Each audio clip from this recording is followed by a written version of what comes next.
booted. Hello, and thank you for turning up. Today I've got an interview with the car SOS chaps, Fuzz and Tim. I know them fairly well, met them a few times, and their show is really good, actually. It's one of the better shows. It's the 14th series, so they must be doing something right.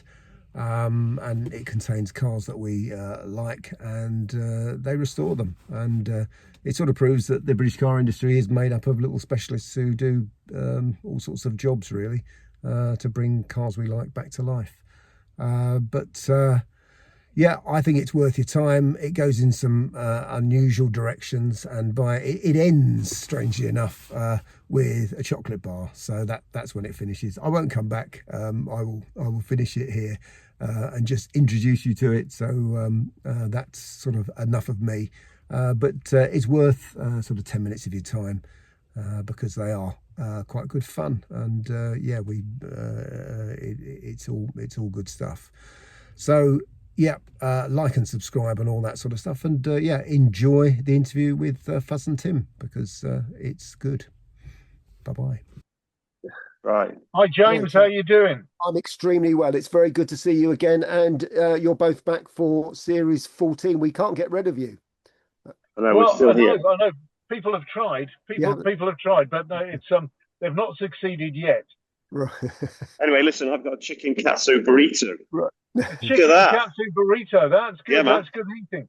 So, it's gonna be good, isn't it? Fantastic. So are you working for What Sandwich magazine now, James? Yeah, mate. Absolutely. It's always nice to know what you're eating. What gives you the energy to do this series? I watched the first one and it was very, very good. It was very fascinating to see a frog eye. I love frog eyes like you do. Yeah, they're great. They're wonderful little cars, and actually the best detail on that car was the dyno labels on the dashboard, which was absolutely. There we are.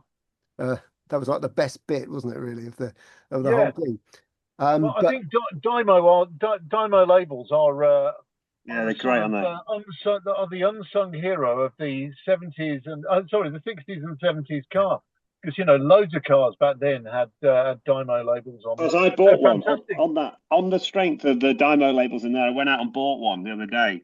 A dyno label and everything in our house. My daughter's gone around, Millie, who's autistic, has gone around and labelled everything. She just finds it funny. So in our house now, you walk through the door, fridge, door, freezer, table, everything is now dyno. As a result of that, I've got a few on some of my cars. I like a dyno label. So I think we need to sing the praises of that particular bit of technology. Absolutely. And I did like the science bit that was in the show that you did, because you did explain to people that that just because it's been in a garage rather than in the middle of a field doesn't mean that it's not going to be rusty. I take great pleasure in coming up with those things, and I think everybody in the crew panics and goes, "Oh God, what's he going to do now? What's he come up with now?" So they sit down with the camera and just go, "Right, go. What is it?" And that one came out pretty well. Simple science, but something that everybody should be aware of in my mind. Absolutely. Yeah, true enough. It didn't help that particular car had probably been driven on salty, damp roads around Great Britain all the way through the 1960s. So when it got put in the garage, it was rotten. Absolutely. That's right. And I was quite fascinated to see that there are some interesting cars coming up. I mean, you've got a Lamborghini, no less, which sounds very exciting. Have we got to be quiet about that? Something might be happening in the next 20 minutes. Oh, really? Fantastic. Yeah. So got to be quiet about it. Got to be quiet about it today. However, tomorrow we don't have to be quiet about it. Okay. So you've got a good eclectic mix of classics. Yeah. From Frog Eye to Lamborghini via Rover P4 and Nissan Sunny. Oh no, it's not Nissan Sunny, is it? Nissan Pulsar GTIR. Get it right. That's Baby right. Yeah, sorry, Godzilla. it's not a Nissan Sunny at all, is it? No, it's a Pulsar GTIR. Baby Godzilla. Baby Godzilla. Like I've said, big Godzilla. Baby Godzilla. Yeah. There we go. Gone. James. I also noticed you've got a fairly recent 2001. Well, that's recent to me because 2001 was yesterday to me. But Yep, me too. Mercedes That's okay. SLK, Amazing yeah, car. Yeah. Yeah, amazing car. The The thing is, though, first people to mass produce um, yeah, an electric hardtop operated vehicle and actually make a success of it. Other people tried in the 50s and the 70s, and they finally got it right. And it's a wonderful piece of engineering, that thing. Wonderful. it is. Yeah, that is a great piece of engineering. But coming back to what you said about that being a sort of fairly modern car at 2001, I mean, if you see a Y or 51 reg car now, it's a head turner. I think. mm, I look and I go, wow, blimey, that's an old one. I know, I hate to say that, but you're right, Fuzz. It's Yeah, true, yeah, isn't it? Yeah.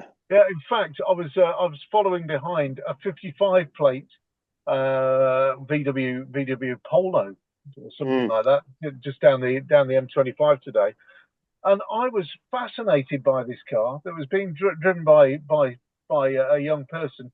I mean, Brilliant. really, it's a classic. It is an absolute bona fide classic.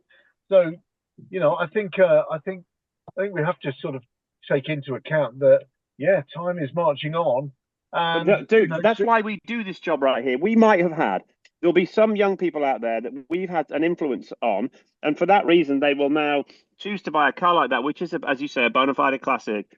But that will affect yeah, and change the rest of their life and give them so much pleasure in so many ways. So that's great. yes, That's why we do what we do, James. yeah, very true, very true. I bought a 1950 Land Rover in 1983, and I thought that this thing was from the dawn of time. But now, I go back. My cars go back to the 1920s generally, and I've driven earlier cars than that, and love them. But mm, there's so much to choose from now, so many things to choose from. I think it should be made compulsory though, for collectors to have a modern classic, a midway classic, and a pre-war or vintage car. yeah. That would be great if that was compulsory, if that was the law. That would be brilliant. I think everyone's That's opinion of right, Keir Starmer would change. People would start liking Starmer. yeah. Bit of politics there, Hmm. which is good. Any favourite cars, or is it a bit like children? You don't have a favourite classic car of this Yeah, it series? can be a little bit like that. I mean, I will admit that I have had my head turned by sort of early to Oh, mid yes. 70s Lamborghinis, really. Mm, I mean, I unfortunately I don't have enough in the bank to get one of those. But they turned out to be a lot chunkier, a lot heavier, a lot more I don't know, sort of a lot more a lot more down to earth than I'd thought. And they're not quick by today's standards, by any chance, but by any means. I've got a newfound love for the engineering underneath those cars. It's great to hear. I think they're a cool old yoke, And me yeah. too as well. I think that goes with, the GTIR Pulsar was the car that I've always loved, and maybe I learned a lesson that in the way back in the day on the roads. Forgive me for eating, by the way. We've got a reveal in 20 minutes, and That's okay. it's all hits all hits the fan in 20 minutes. So the GTIR was a car that I remember back in the day in Sheffield on the roads. If you saw one, you avoided them because they were four-wheel drive, turboed, all that sort of stuff. And you stayed out of the way of them. But actually, I met my hero, and I hate to say it, but they're not all that. But I still love them. It doesn't take away because back in the day they were still quick cars. These days they're not by comparison a quick car to your average modernish BMW or any modern car, in fact. But Yeah, still, modernish. I'm just having a look. There we go. VW Golf. All right. exactly. Yeah, Yeah. Yes. yeah. Very I true. mean, that would absolutely. Yeah, the Golf would completely stack the Lambo as well. GTIR, or as Yeah. I like to call them, Nissan Sunny Super. Yeah. Oh god. Anyway, I love them. the, That's my the period in thing car. about So the thing about those cars, Yeah.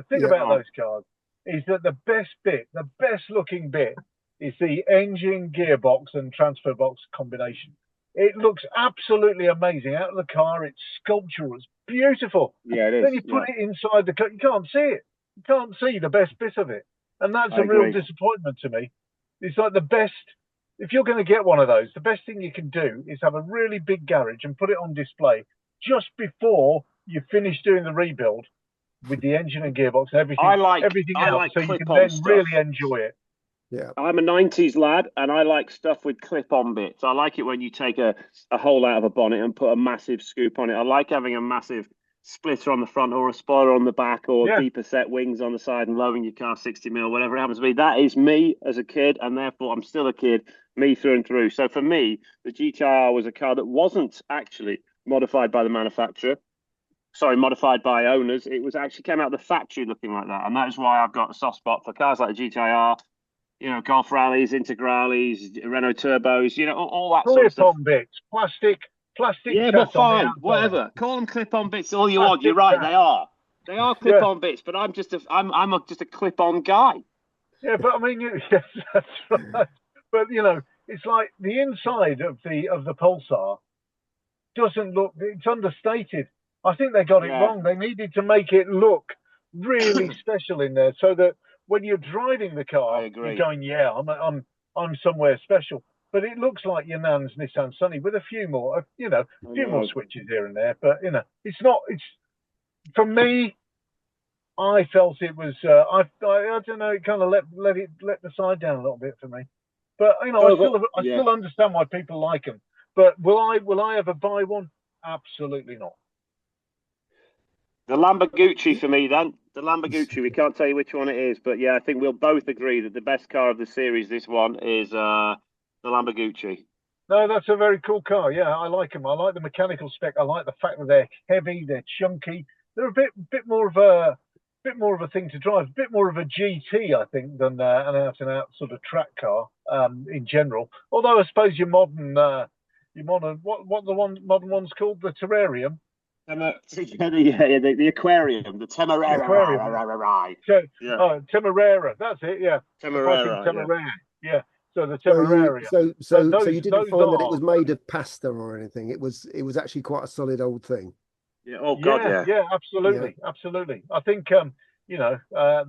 I almost said what it was then. Yeah. Okay, I'm probably going to get dragged away from you in a moment, but what would you like people to take away from this series apart from be entertained and informed? I'd like them to take Tim Shaw away, please. Yeah. You know, I'd like them to take away actually would be that hopefully on the way down now in the next 20 minutes, I've got to write the reveal for this one. All we know is we've got a Lamborghini, a guy who's not expecting it, and a pub. And I've come up with a way of doing it for us. This is what I'm thinking of. So the guy's going to be, can we discuss this here or not? I won't reveal it. Don't worry. I mean, don't. So here's the thing. It's what I'm thinking. He's going to be in the pub. I'm going to be there. I'm going to get I'll bring somebody in who appears to be my wife, so it'll look like I'm just having a family meal. Hidden cameras. He'll be in there having a family meal. There's some guy on stage playing some music and doing pub quizzes and stuff. He'll spot me is what I'm thinking to go, oh, look, it's the guy off the telly. I'll do the whole, oh, mate, I'm out with the family thing. He'll force me into a conversation. What is the one thing you get asked about all the time in car SOS? People always say, do you think it's real? Do you think it's fake? Do you ever think you give cars back to people who already know? And I'll say, no, you can always. So then I'll choose our guy from the audience to say, like, do me a favor, mate, pretend that you've been car SOS. So I'll get him to practice acting being car SOS, and then we'll actually sting him. What do you think of that one? Oh, yeah, that's great. That's great. One thing though, can I wear the wig and pretend to be your wife? You can absolutely. I mean, the look. To be honest with you, I spend more time with you than my wife. Yeah, that's very true. Yeah, and you look similar. You've got the same facial hair. I need to tell you something, Tim. What? I am your wife. I know that is very true. She says this about you. Anyway, right? We've got a reveal to do. I better get down there. It's now 14:05. Thank you very much. And it happens in about 40 minutes. So lovely speaking to you. I am looking at the car right now. They've got the boom out. They've got their filming. They've got the boom out. It's all. I am looking at my Tony's chocolate bar, 1,000 calories to suit.